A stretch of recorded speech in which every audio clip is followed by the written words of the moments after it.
What's going on, guys? Welcome back to the channel. Hope you guys are having a great day and a safe day. Today we're talking about the Netflix reality TV show Too Hot to Handle. Now, if you're like me, you had no idea what Too Hot to Handle was. I saw it on Netflix as I was scrolling through. I watched the trailer. It seemed interesting. Had no expectations, and I watched it. And I'm very happy to say I was blown away by this Netflix reality show. Too Hot to Handle follows this group of contestants as they come to this remote Caribbean island or something. And they all think that they're going to go and they're going to get to hook up and get to meet new people and get to have a lot of fun. And the thing about all of these people is that they're all very sex obsessed. None of them have like a boyfriend or a significant other. And so what this show does is it brings all these contestants to this island.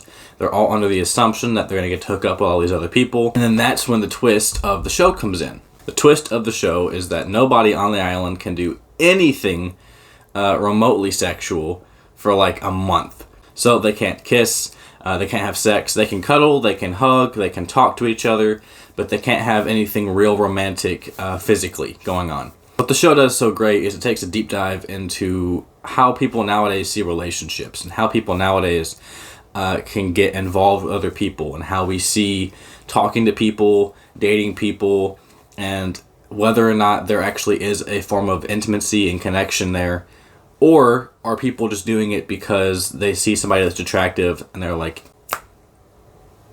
First of all, the show actually had characters. There were some characters that felt like they didn't need to be there. And I would start to notice, and I would go, I don't know why this character's still here. They haven't really done anything, and they aren't meeting people, they aren't talking to people. And then literally the next episode, they're like, yeah, by the way, that person's kicked off the show. They aren't learning anything, they're not with anybody. And I'm like, oh, okay, cool, well, they got it. The show has villains, it has spiritual leaders. My favorite character on the show I refer to as the Jesus guy. His name is Matthew, I believe. He has his hair in a bun all the time, and he walks around with his shirt on. He's like the only guy that walks around with a shirt on. And he's very spiritual. He wants to actually take part in this and figure out how he can progress in his journey and his relationships. And I really liked his character a lot, especially how he was there for everybody else. The show also has villains with, in my opinion, Francesca being the main villain. She is one of the main love interests. She and Harry start to lose a lot of money. If you kiss or you have sex or you do anything sexual at all, you're going to lose money. There's $100,000 at the beginning, and every time that they do something, a chunk of that gets taken out, depending on what they do.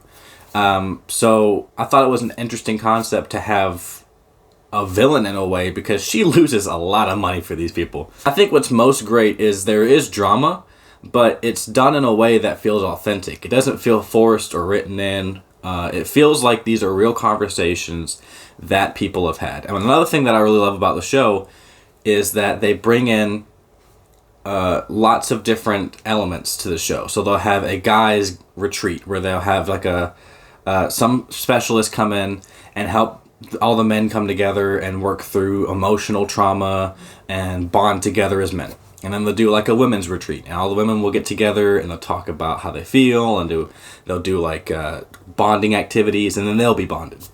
And then they'll put certain characters up on a date to see if they have a connection. And one thing that they also do really well is many of the characters date multiple people. They don't just go with one person and that's their person forever.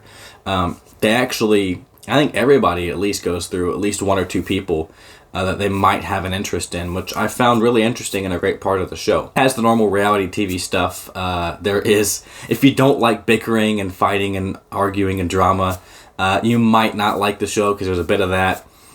If you don't like some of the mature themes, some of the sexual themes, you might not like that. It is a bit of a mature show, but only in the sense that like sex is mature, so nothing is too raunchy, nothing is too out there or explicit. It's actually a pretty tame show. It was almost like if The Circle, which is another great Netflix reality show, just had some more mature themes throughout it. And I think that that's one of the greatest aspects of Too Hot to Handle. And I really, really enjoyed myself. I can't stress this enough, that I was not expecting anything. And I got so invested after episode 1 of the show that I actually finished the whole season within like a night. I just sat and watched the whole thing as much as I could, because it was so intriguing and it kept me coming back every single time. Not very much to say besides I was blown away by Too Hot to Handle Season 1. Looking forward to watching Season 2 very soon. I'm going to give Too Hot to Handle Season 1 a 7 out of 10.